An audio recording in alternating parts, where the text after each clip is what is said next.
A little history of Freesat, using the Astra satellite broadcast network at position 28 degrees east.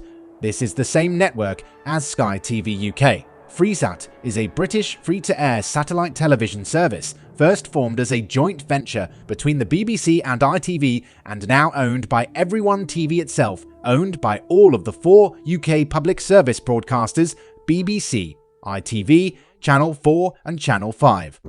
The service was formed as a memorandum in 2007 and has been marketed since 6 May 2008. FREESAT offers a satellite alternative to the Freeview service on digital terrestrial television, with a broadly similar selection of channels available without subscription for users purchasing a receiver.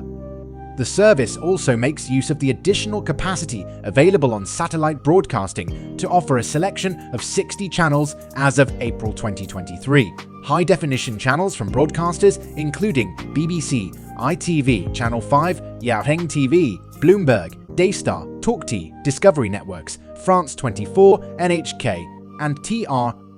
Freesat's main competitors are the digital terrestrial television Freeview platform and the free-to-air services on the IPTV and DTT UView platform from BTTV, PlusNet and TalkTalk, the cable Virgin TV platform and the satellite Sky UK platform.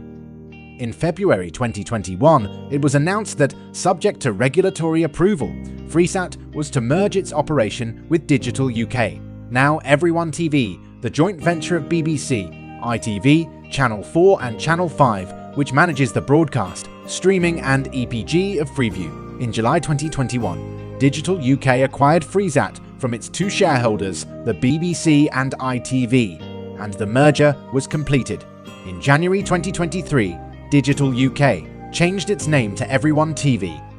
The BBC and ITV, the 2 biggest free-to-air broadcasters in the UK, make their services available digitally through 3 routes: free-to-air via digital terrestrial and digital satellite, and subscription only via digital cable.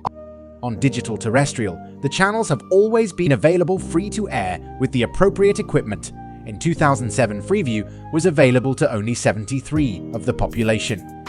After analog TV services were replaced in the digital switchover, this increased to 98.5% for the public service channels and 90% for the full Freeview service. To provide more widespread coverage and a larger number of channels, a digital satellite alternative was felt necessary. Initially, both the BBC and ITV channels were encrypted since the original Astra satellites used for Sky broadcast to most of Europe, but the broadcasters' rights for premium content, such as films and sports, typically covered the UK only. The use of encryption meant that anyone wishing to view the channels had to purchase equipment from Sky and pay for a free-to-view viewing card to decrypt the channels. Similarly, to use the video guard encryption, the broadcasters needed to pay a fee to NS Group. In May 2003, the BBC moved most of its channels from the Astra 2A satellite to Astra 2D, which has a footprint that focuses more tightly on the UK. This move allowed the BBC to stop encrypting its broadcasts while continuing to meet its rights obligations. It dropped the encryption 2 months later.